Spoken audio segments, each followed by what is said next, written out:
Revenge on your mind? Are you finding yourself daydreaming about ways to get back at someone who hurt you? Are you plotting, scheming, imagining dramatic movie style moments where you walk away while everything behind you explodes? Yeah, let's talk about that. Because revenge is one of those things that feels powerful, but behaves like self sabotage in a leather jacket. So let's look at the options: served cold, served hot, or not served at all. Let's start with the classic: served cold. This is that I'm going to take my time, I'm going to plan this, I'm going to make it hurt version of revenge. Sounds satisfying, yeah?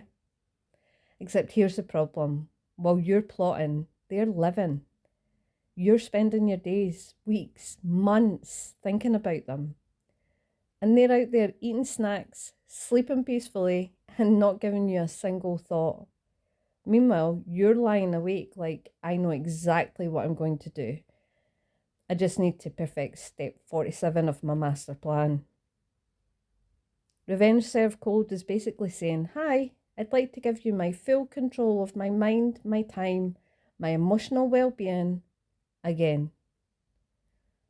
And if someone hurt you badly enough that you want revenge, ask yourself, did they ever care enough about you for your revenge to actually hurt them?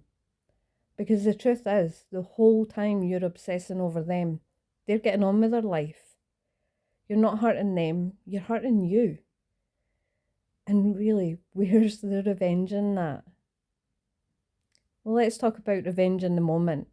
This is the I'm hurt, so I'm going to react right now version. And listen, I get it. The impulse is strong. The fantasy is delicious. But acting in the heat of the moment, that's not revenge. That's self-sabotage with a side of embarrassment. Instant reactions usually aren't wise. They're messy, chaotic. And 9 times out of 10, you end up hurting yourself more than you hurt them. You might embarrass them for a minute, but time moves fast. People forget, they recover. But you're stuck with the consequences of your reaction. And honestly, do you really want to bring yourself down to their level? Who's more important, you or them? Which brings us to the final option: not at all. And this, ironically, is the most powerful revenge of all. Choosing not to get revenge is actually the biggest fuck you can give someone.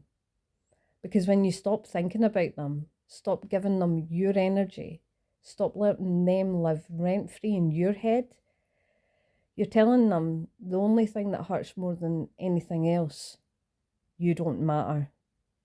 Especially if you're dealing with a narcissist, because nothing hurts them more than being irrelevant. Living your best life is the ultimate revenge. It's also the only version that doesn't mess with your karma. Because when you try and dish out karma yourself, you put yourself on your own karmic cycle. And trust me, you do not need that. Choosing you is the real power move. Processing the heart, accepting what happened, forgiving, not them, not for them, but for you. And moving on with peace, joy, and people who actually deserve you. And here's the part nobody talks about. Revenge isn't really about them. It's about the part of you that's still hurting. Revenge is just pain looking for somewhere to go. It's your brain saying, I don't know how to process this, so maybe hurting them will make it stop. But it never does. So instead of asking, how do I get back at them? Try asking, what do I actually need right now? Because usually it's one of these: closure, validation, an apology you'll never get, by the way, the truth, accountability, or just the feeling that what happened to you mattered. But here's the thing: revenge can't give you any of that, but healing can. So take the energy you want to spend on revenge and put it into something that actually moves you forward. Talk it out, write it out, cry it out, go screaming in the car, Go to the gym, therapy.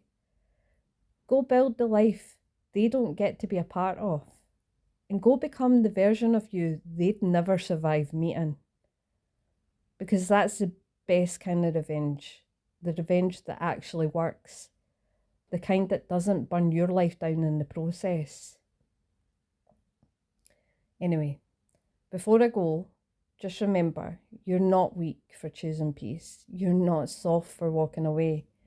You're not letting them win by refusing to get revenge.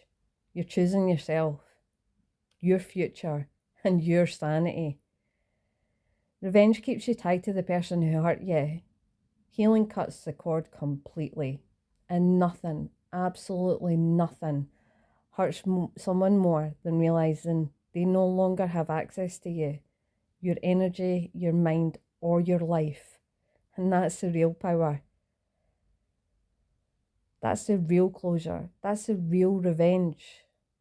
So if any of this landed for you, if you felt even a little bit seen, stick around, subscribe, and come hang out with me again. We're all navigating this messy, ridiculous human experience, and none of us are doing it perfectly. Anyway, this video is just my take, my experience, and I really want to hear yours too. So drop your thoughts in the comments. Tell me, what's the wildest revenge fantasy you've ever had? Or the one you're glad you didn't act on? Because the whole point of this channel isn't just me talking. It's us understanding ourselves and each other a little better every time.